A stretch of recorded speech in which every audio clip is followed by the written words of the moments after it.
أعوذ بالله من الشيطان الرجيم. بسم الله الرحمن الرحيم. إن أحسنتم لأنفسكم وإن أسأتم فلها فإذا جاء وعد الآخرة ليسوء وجوهكم وليدخلوا المسجد كما دخلوه أول مرة وليتبروا ما علوا تتبيرا. صدق الله العظيم. سبحانك لا علم لنا إلا ما علمتنا إنك أنت العليم الحكيم. ان اگر تم نے بلائی کی، تم تو تھی وہ بلائی، لأنفسکم تمہارے ہی لیے، وَإِنْ اور اگر تم نے برائی کی، فلاحا تو تھی وہ برائی تمہارے لیے، فیضا پھر جب جا آیا وعد الآخرت دوسرے وعدے کا وقت، تو ہم نے مسلط کر دیے دوسرے دشمن تمہارے اوپر، لیسو تاکہ وہ بگاڑ دیں وجوہکم تمہارے چہروں کو،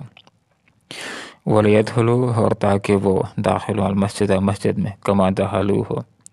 جیسے کہ وہ داخل ہوئے اس میں اول مرہ پہلی مرتبہ، ولیتبروا تاکہ وہ تباہ و برباد کر دیں ہر وہ چیز علو جس پر وہ غلبہ پائیں، تتبیرا بری طرح برباد کرنے سے۔ تورات کے اندر بنی اسرائیل کو اس بات سے متنبع کیا گیا تھا کہ تم زمین کے اندر 2 مرتبہ بڑا فساد مچاؤ گے۔ پہلی مرتبہ تمہارے اوپر ظالم بادشاہ کو اللہ رب العالمین مسلط کرے گا جو تمہیں ذلیل کرے گا، پھر تمہارے اوپر اللہ تعالیٰ مہربانی فرمائے گا، اور دوبارہ تم نے اگر فساد کیا تو پھر دوبارہ تمہارے لیے دنیا میں سزا ہوگی اور آخرت کے اندر بھی سزا ہوگی۔ تو دوسرے وعدے کا یہاں پر ذکر ہو رہا ہے۔ فرمایا کہ فیضا جا پھر جب آیا وعد الآخرت دوسرے وعدے کا وقت، تو دوسرے دشمن اللہ نے ان کے اوپر مسلط کر دیے۔ اور یہ کس وقت ہوا؟ دوسری بار انہوں نے بڑی سرکشی کب کی بنی اسرائیل نے؟ جب انہوں نے حضرت زکریا علیہ السلام کو شہید کیا، جب انہوں نے حضرت یحییٰ علیہ السلام کو شہید کیا۔ تھوڑا سا آپ ایک قوم کی برائی کا اندازہ اسی سے لگا دیں کہ جو بڑا گناہ کرنے کے لیے تیار ہو، پاک ہستی پیغمبر کے اوپر جو ہاتھ اٹھائیں، تو چھوٹے موٹے گناہ تو خود اندازہ لگائیں کس قدر کثرت کے ساتھ جرات کے ساتھ کرنے والے ہوں گے۔ اور اللہ رب العالمین کی کتاب کو پس پش ڈال دیا، اور حضرت عیسیٰ علیہ السلام کو شہید کرنے کا منصوبہ بنایا، اس قدر بڑی تباہی مچائی اور فساد فی الارض کے مرتکب ہوئے۔ تو رفع عیسیٰ علیہ السلام کے 70 سال بعد پہلی جو ان کے اوپر تباہی آئی، حضرت عیسیٰ علیہ السلام کی پیدائش سے 587 سال پہلے، جب بخت نصر نے ان کی اینٹ سے اینٹ بجا دی تھی۔ اس کے بعد پھر جس وقت انہوں نے اپنی اصلاح کی تھی تو حضرت داؤد علیہ السلام کے ذریعے سے ان کو قوت ملی، پھر حضرت سلیمان علیہ السلام کا بڑا ان کے غلبے کا دور تھا، لیکن اس کے بعد دوبارہ انہوں نے حضرت عیسیٰ علیہ السلام کی شریعت کی مخالفت کی، حضرت زکریا علیہ السلام کو شہید کیا، یحییٰ علیہ السلام کو شہید کیا، عیسیٰ علیہ السلام کو پھانسی گھاٹ تک پہنچانے کی اور ان کو شہید کرنے کی کوشش کی۔ تو حضرت عیسیٰ علیہ السلام کے آسمانوں کے اٹھائے جانے کے 70 سال کے بعد دوبارہ اللہ تعالیٰ نے ان کے اوپر ایک ظالم بادشاہ کو مسلط کیا جس نے ان کی اینٹ سے اینٹ بجا دی۔ رومی بادشاہ ٹیٹس کو اللہ تعالیٰ نے ان کے اوپر مسلط کیا، وہ ان کے اوپر حملہ آور ہوئے۔ ذرا اندازہ لگائیں کیسی ان کو اس نے سزا دی، لیسوء وجوہکم تاکہ وہ بگاڑ دے تمہارے چہروں کو۔ وہ آیا اور اس نے ان بنی اسرائیلیوں کے ایسا قتل عام کیا کہ ان کے پشتوں کی پشت لگا دیے، اس قدر ان کو ذلیل کیا، خوار کیا، یروشلم کو نیست و نابود کر دیا، بیت المقدس کو تباہ کر دیا، اور ان کی جو عبادت کی جگہ تھی ہیکل سلیمانی اس کو مسمار کر کے رکھ دیا، مذہبی صحیفوں کو پاؤں تلے اس نے روندا، اور خوب خوب ان کو ذلیل اور خوار کیا، اور ان کی پوری طاقت اس نے ختم کر کے رکھ دی۔ تو فرمایا وہ جو یہ بگاڑ دیں تمہارے چہروں کو، ولیت ہو لو اور داخل ہو المسجد، مسجد میں کما داخل ہوئے جس طرح کہ وہ داخل ہوئے اس میں والا پہلی مرتبہ۔ جب بخت نصر آیا تھا تو اس نے بھی ان کی مسجد کو مسمار کر دیا تھا۔ جس وقت ظالم آتے ہیں، حملہ کرتے ہیں، تو پھر مقدس چیزوں کا بھی احترام نہیں کرتے، اس نے تورات کو بھی جلا دیا تھا۔ تو یہ پھر رومی بادشاہ ٹیٹس ہے، یہ بھی مسجد میں داخل ہوا اور اس نے ان کے عبادت خانے کو خراب کیا، اور تاکہ وہ تباہ برباد کر دیں ہر اس چیز کو جس کے اوپر وہ غلبہ پائیں۔ تو خوب اس نے ان کا کچھ عمر نکالا، ان کو قتل کیا، اور بہت سو کو اپنے ساتھ قیدی بنا کر کے لے گیا، ان کی طاقت کا خاتمہ ہو گیا۔ اب دوبارہ اللہ رب العالمین نے رسول اکرم صلی اللہ علیہ وسلم کو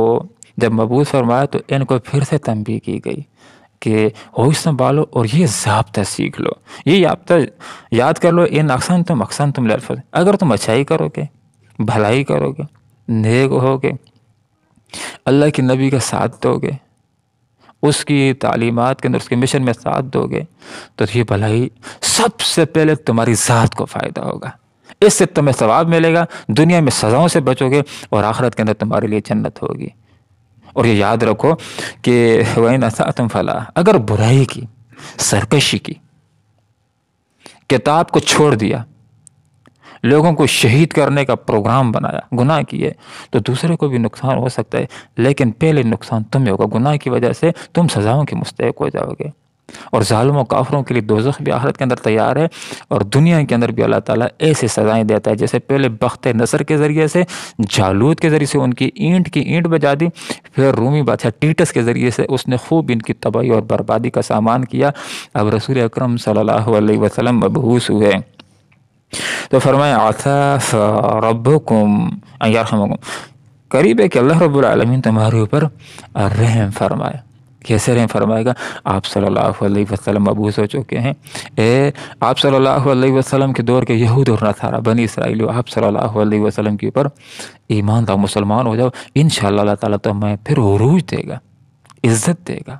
غلبہ دے گا۔ لیکن یاد رکھو، واضح طور پر ان کو سمجھایا گیا، کسی اندھیرے میں نہیں رکھا گیا، سمجھایا گیا اگر نیک ہوگے تو تمہارا روشن مستقبل ہوگا، لیکن اگر جس طرح شریعت موسویہ کی مخالفت کی تو بخت نصر نے تمہیں تباہ و برباد کیا، شریعت عیسوی کی مخالفت کی تو ٹیٹس نے تمہیں تباہ و برباد کیا۔ اب شریعت محمدیہ کی اگر مخالفت کی تو پھر آپ صلی اللہ علیہ وسلم کے ذریعے سے اور مسلمانوں کے ذریعے سے تمہاری اینٹ کی اینٹ بجا دی جائے گی۔ لہذا تمہارا ذاتی فائدہ اس میں ہے کہ آپ صلی اللہ علیہ وسلم کے اوپر ایمان لاؤ اور حق راستے کا ساتھ دینے والے بن جاؤ۔ لیکن یاد رکھو اے یہود اور نصارہ، اگر آپ صلی اللہ علیہ وسلم کی مخالفت کی تو اسی طرح سزا مل سکتی ہے جیسے بخت نصر کے ذریعے سے سزا دی گئی، جالوت کے ذریعے سے سزا دی گئی، ٹیٹس کے ذریعے سے سزا دی گئی، اور انہوں نے ایسا ہی کیا۔ جس طرح حضرت موسیٰ علیہ السلام کی شریعت کی مخالفت کی سزا ملی، عیسیٰ علیہ السلام کی شریعت کی مخالفت کی سزا ملی، آپ صلی اللہ علیہ وسلم کی شریعت کی بھی مخالفت کی تو سزا کیا ملی؟ مدینہ کے اندر ان کے 3 قبائل تھے، بنو نذیر اور قینقاع کو جلا وطن کیا گیا، خیبر کے اندر ان کو بھگا دیا گیا، پھر وہاں سے بھی شرارتوں سے باز نہ آئے تو آپ صلی اللہ علیہ وسلم کی ہدایات کے مطابق ان کو وہاں سے بھی شام و فلسطین کی طرف کھدیڑ دیا گیا، اور ان کا جو مدینہ کے اندر تیسرا یہود کا بڑا قبیلہ تھا بنی قریظہ، غزوہ احزاب کے بعد اس کو تہہ تہہ کر دیا گیا۔ تو یہاں پر اللہ نے واضح طور پر فرمایا کہ وَإِنْ عُدْتُمْ، اگر تم نے سرکشی کا اعادہ کیا، عدنا تو ہم بھی سزا دینے کا اعادہ کریں گے، وجعلنا، اور ہم نے تیار کر رکھا جہنم کو للکافرین، کافروں کے لیے حسیرا، قید خانہ۔ تو جو برا ہوگا یہ نہیں کہ صرف آخرت میں دوزخ ہوگی، دنیا میں بھی سزا ہو سکتی ہے۔ اللہ رب العالمین سے دعا کرتے ہیں کہ اللہ تعالیٰ مجھے اور آپ کو نیک ہونے کی، نیک بننے کی، نیک کرنے کی توفیق عطا فرمائے، تاکہ آخرت میں ہم جنت کے مستحق ہو سکیں اور دنیا کے اندر بھی سزاؤں سے بچ سکیں۔ آمین۔ وآخر دعوانا ان الحمدللہ رب العالمین۔ اگر احسنتم، تم نے بلائی کی، احسنتم تو تھی وہ بلائی، لانفسکم، تمہارے لیے، وین اور اگر تم نے برائی کی فلاح تو تھی وہ برائی تمہارے لیے، فیضا جا پھر جب آیا وعد الآخرت دوسرے وعدے کا وقت، تو ہم نے دوسرے دشمن مسلط کر دیے تمہارے اوپر، لیسو تاکہ بگاڑ دیں وہ وجوہکم تمہارے چہروں کو، ولیدخلوا اور تاکہ داخل ہو جائیں وہ المسجد مسجد میں کما داخل ہوئے جیسے وہ داخل ہوئے اس میں اول مرہ پہلی مرتبہ، ولیتبروا تاکہ وہ تباہ و برباد کر دیں ما ہر اس چیز کو جس پر علا وہ غلبہ پائیں، تتبیرہ بری طرح تباہ کرنے سے، عسیٰ قریب ربکم کہ تمہارا رب ان یرحمکم یہ کہ رحم فرمائے تمہارے اوپر، وَإِنْ اگر عُدْتُمْ نے اعادہ کیا عدنا تو عام بھی اعادہ کریں گے، وَجَعَلْنَا اور ہم نے تیار کر رکھا ہے جہنم کو للکافرین کافروں کے لیے حسیرہ قید خانہ۔ اللہم ربنا آتنا فی الدنیا حسنہ وفی الآخرۃ حسنہ وقنا عذاب النار برحمتک یا ارحم الراحمین۔